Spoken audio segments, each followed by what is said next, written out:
झूठा प्रधानमंत्री है। इन्होंने तो कभी कुछ कभी हिंदू मुस्लिम को लड़ा दिया, कभी जाट गैर जाट को लड़ा दिया। इंसान ही नहीं बचेगा तो बेटियां कहाँ से बचेंगी? और वो इंसानियत जो बेटी को बचाने वाले भी होती है वो भी एक किसान के अंदर ही होती है। नमस्कार, मैं विनोद शर्मा। भिवानी अपडेट की नई अपडेट आप तक पहुंचाने के लिए टिकरी बॉर्डर पर मौजूद हूं और यहां पे मुझे भिवानी के कुछ लोग, बहुत ज़्यादा लोग मिले हैं।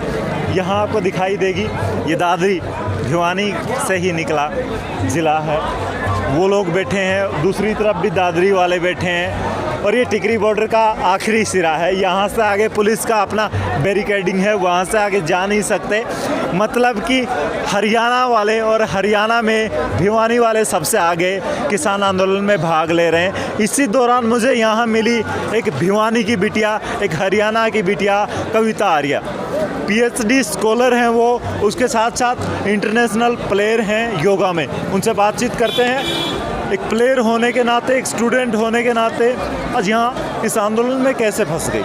कविता जी, कैसी हैं आप? कितने दिन से आंदोलन में आज फंस गई या आई हैं आप इनके? नहीं सर, मैं 26 तारीख की यहीं पर हूँ। 26 तारीख को मैं जंतर मंतर पर पहुँच गई थी और कुछ मेरे साथियों सही थे, और वहाँ से हम 27 को वापस आने लगे, तब हमें गिरफ़्तार कर लिया गया और फिर 12 घंटे तक रखा हमें लगभग, और उसके बाद हमें रात को 9 साढ़े 9 बजे छोड़ दिया गया। उसके बाद मैं अपने यहाँ एक भाई रहते हैं तो उनको फ़ोन किया, वो हमें लेकर के आए और हम टिकरी बॉर्डर पहुँच गए।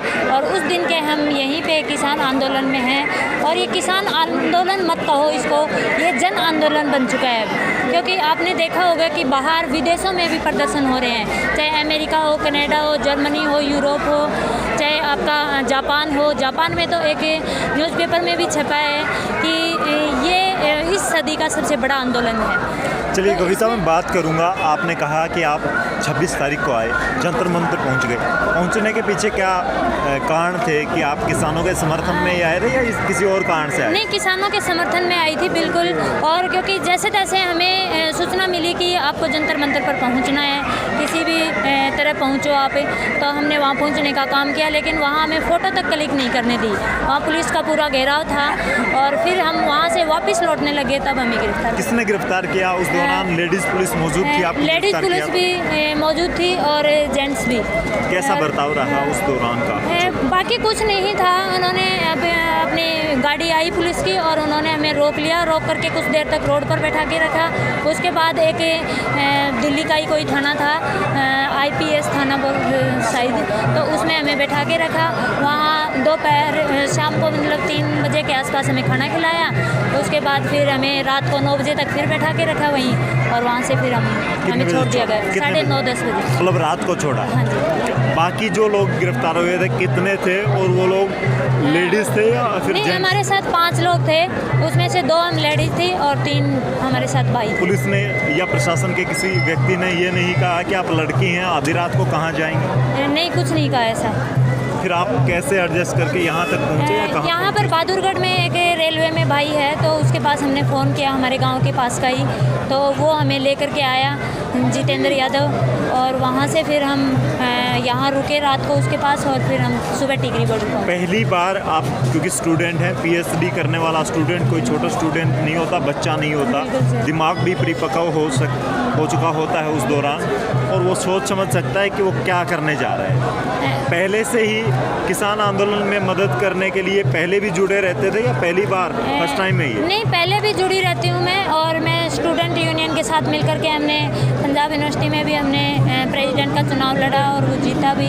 और फिर हम किसानों के साथ में स्टार्टिंग से ही, देखो PhD स्कॉलर और एक खिलाड़ी बाद में हूँ। पहले मैं एक किसान की बेटी हूँ, इस अन्नदाता की बेटी हूँ, तो मेरा फ़र्ज़ बनता है कि ये एक जो आंदोलन है इसमें हम अपने हक की लड़ाई लड़ रहे हैं, न कि किसी से गिफ्ट में ले रहे हैं। ये हमारा हक बनता है। और इस तरह से अगर हमारी ज़मीनें बेच दी जाएंगी, और सरकार बोलते हैं कि अगर एक भैंस से दूसरी भैंस भी अगर हम पाल लेंगे तो भी हमें अलग मीटर लगवाना पड़ेगा, दूध बेचेंगे तो भी GST देना पड़ेगा, तो हमारे साथ इतना अन्याय क्यों हो रहा है? तो मैं किसान की बेटी पहले हूँ, क्योंकि मैंने जज के पूरी पहले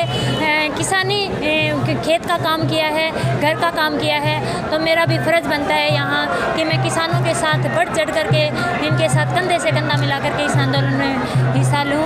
और हमें जब तक सफलता नहीं मिल जाएगी तब तक हम यहीं रुके रहेंगे, यहाँ से पीछे हटने वाले नहीं हैं। कविता, मैं बात करूं कि आप इंटरनेशनल प्लेयर हैं, उसके साथ साथ अच्छी एजुकेटेड भी हैं आप। इंडिया में बात की जाती है मोदी सरकार के आने के बाद बेटी बचाओ बेटी पढ़ाओ, क्या लगता है अब जो माहौल चल रहा है या इस समय जो करनी में और कथनी में बहुत अंतर होता है। जो रियल में बेटियों को अगर बचाने का काम करते हैं ना, तो फिर एक किसान को भी बचाना होगा साथ में। अगर किसान ही नहीं बचेगा तो बेटियां कहाँ से बचेंगी? और वो इंसानियत जो बेटी को बचाने वाले भी होती है वो भी एक किसान के अंदर ही होती है।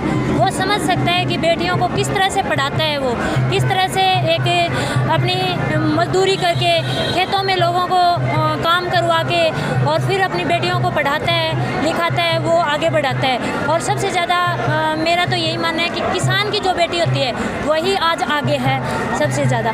मोदी जी से उम्मीद बहुत ज़्यादा थी यूथ को, और बेटियों को भी जब ऐसे नारे आते हैं तो कहीं ना कहीं जब आपके लिए कोई बात करता है तो आपका उसकी तरफ मन पॉजिटिव हो जाता है कि ये इंसान मेरा भला कर सकता है। आज क्या सोचती हैं देश की बेटियाँ या कविता जैसी इंटरनेशनल प्लेयर? नहीं, ये तो बहुत झूठा प्रधानमंत्री है। इन्होंने तो कभी कभी हिंदू मुस्लिम को लड़ा दिया, कभी जाट को लड़ा दिया। मतलब इसने अपनी जो प्रधानमंत्री हमने बहुत उम्मीदें करके बनाए थे कि जो एक चाय बेचने वाला होता है, अगर आज ये लगता है मुझे कि ये रियल में चाय बेचने वाला नहीं था।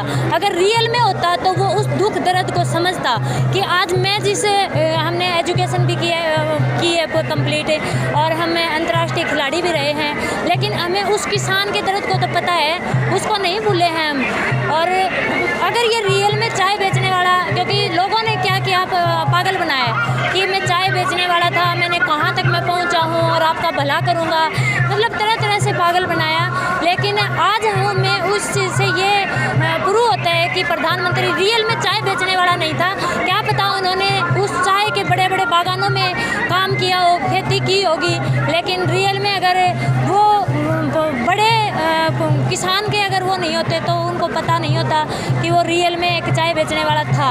क्योंकि उससे लगता ही नहीं है कि चाय बेचने वाले को तो पता नहीं कितना संघर्ष करना पड़ता है, किस तरह की समस्याओं से निकलना पड़ता है, और रियल में किसान की समस्या को वो समझता, और आज नहीं लगता कि वो चाय बेचने वाला था। चलिए बात करें, आप जिस क्षेत्र से आती हैं, भिवानी के पातवान गांव से आती हैं आप। जिस लड़की को पातवान या उस इलाके से भी अगर भिवानी आना पड़ जाए तो घर वाले सोचते हैं कि बेटी रात होने से पहले लौट आएगी या नहीं लौटेगी।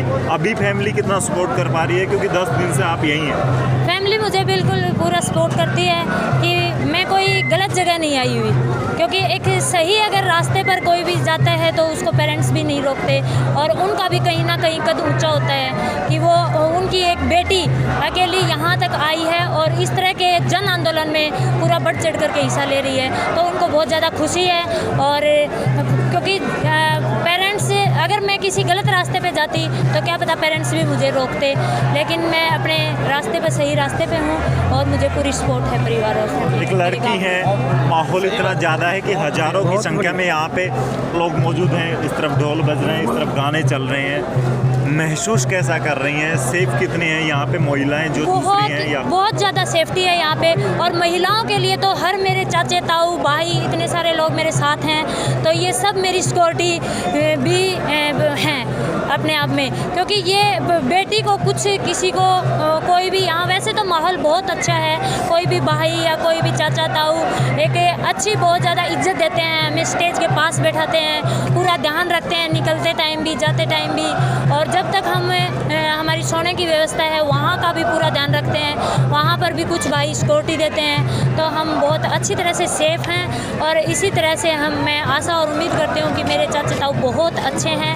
इनसे बढ़कर और कुछ नहीं होता। और लड़की के लिए एक अपने भाइयों से, चाचा ताऊ से बढ़ कर के कुछ नहीं होता, क्योंकि वो उनको सबसे बड़ा विश्वास करती है। उससे ज़्यादा वो शायद अपने पति पर भी विश्वास ना करती हो, लेकिन अपने चाचे ताऊओं पर और भाइयों पर बहुत ज़्यादा विश्वास करती है, और ये विश्वास कायम रहेगा हमारा। मैं यही आशा और उम्मीद करती हूँ। और चलिए, ये थे हमारे साथ कविता आर्य जो कि इंटरनेशनल प्लेयर रहे हैं। उसके बाद हम लगातार टिकरी बॉर्डर से आपको दिखा रहे हैं कि कैसे महिलाओं के साथ साथ बुजुर्ग जो पंजाब से दादी ताइयाँ आई हैं वो किस प्रकार से आंदोलन को आगे बढ़ा रही हैं, और फिर किस प्रकार से ये आंदोलन आगे बढ़ रहा है। ऐसी ही अपडेट हम आप तक पहुंचाते रहेंगे। किसानों का अगला फैसला क्या रहता है, तब तक के लिए जुड़े रहिएगा। धन्यवाद। राम राम, जय हिंद।